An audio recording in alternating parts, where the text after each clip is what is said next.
ஏற்கனவே ஏகப்பட்ட வழக்குகள் விசாரணைக்கு இருக்கும் பட்சத்தில் இப்போது இன்னொரு வழக்கும் சீமான் மேலே பாய்ந்திருக்கு.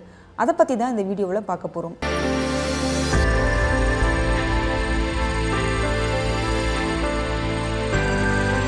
விக்கிரவாண்டி தேர்தல் பிரச்சாரத்தின் போது நாம் தமிழர் கட்சியைச் சேர்ந்த சாட்டை துரைமுருகன் சண்டாளன் அப்படிங்கிற அந்த வார்த்தையை பயன்படுத்தி கலைஞர் கருணாநிதியை பற்றி ரொம்ப கேவலமாக ஒரு பாட்டை பாடினார். சண்டாளன் வார்த்தை ஒரு குறிப்பிட்ட சமூகத்தைச் சேர்ந்தது. அந்த வார்த்தையை பயன்படுத்திய காரணத்தினால் SC/ST பிரிவின் கீழே உடனடியாக சாட்டை மேலே கேஸ் ஃபைல் ஆகி போலீஸார் சாட்டையை கைது பண்ணி நீதிமன்றத்தில் ஆஜர்படுத்துகிறாங்க. உனக்கு இதே தான் வேலையான்னு நீதிபதி சாட்டையை வன்மையாக கண்டிக்கிறாரு. உடனே சாட்டை வழக்கப்படி இனிமேல் இது மாதிரி பேச மாட்டேன்னு காலில் விழாத குறைய கெஞ்சி அதுக்கப்புறம் அவருக்கு ஜாமீன் கொடுத்தாங்க. அது அப்படியே முடியும்னு பார்த்தா சீமான் அதை இன்னும் பெருசாக இழுத்து விட்டுட்டாரு.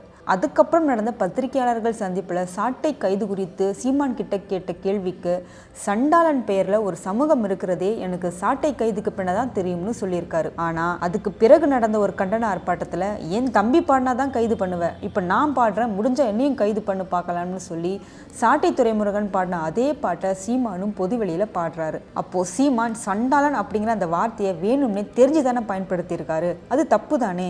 அது மட்டும் இல்லை, இடைத்தேர்தல் பிரச்சாரத்தின் போது அருந்ததியர்கள் எப்படி தமிழ்நாட்டுக்குள்ளே வந்தாங்கன்னு ஒரு வரலாறை சொன்னார் பாருங்க. அதுவும் பிரச்சனையாக தான் முடிஞ்சது. விஜயநகர மன்னர்கள் ஆட்சியில் ஆந்திராவில் இருந்து தூய்மை பணி செய்கிறதுக்காக தான் தமிழ்நாட்டுக்கு வந்தவங்க அருந்ததியின மக்கள்னு சீமான் பேசினார். இதனால் அருந்ததியின மக்களும் அதை சார்ந்த அமைப்புகளும் கொதித்து எழுந்து அப்பவே சீமான் மேலே ஒரு வழக்கும் போட்டாங்க.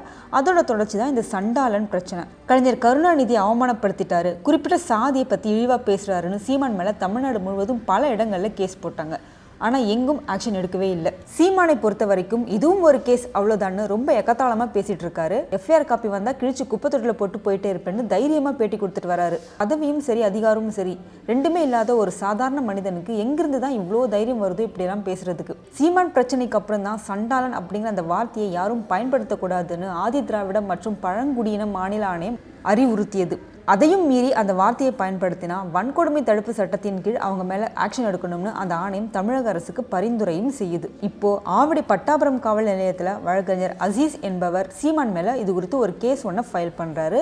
ஆனால் காவல்துறையினர் போதிய ஆக்ஷன் எடுக்காத காரணத்தினால அசீஸ் நேரடியாக இந்த கேஸை SC/ST ஆணையத்துக்கு கொண்டு போயிட்டாரு. இனிமேல் ஆக்ஷன் எடுக்காமல் என்ன பண்ணிட்டு இருக்கீங்க, முதல்ல இந்த கம்ப்ளைண்ட் எடுங்க அப்படின்னு ஆவடி காவல்துறை ஆணையருக்கு SC/ST அமைப்பு உத்தரவு போட்டிருக்காங்க. உத்தரவு மட்டுமா, சீமான் மேலே வன்கொடுமை தடுப்பு சட்டத்தின் கீழே கேஸ் போட்டு அதுக்கான அறிக்கையை வர செப்டம்பர் 2ஆம் தேதிக்குள்ளே எங்களுக்கு அனுப்பி வைக்கணும்னு ஆவடி கமிஷனருக்கு ஒரு ஆர்டரும் போட்டிருக்கு SC/ST அமைப்பு. இது ஒரு தரமான செய்கை தான். இனி காவல்துறையினருக்கு வேற வழியே கிடையாது, சீமான் மேலே கேஸ் போட்டு தான் ஆகணும்.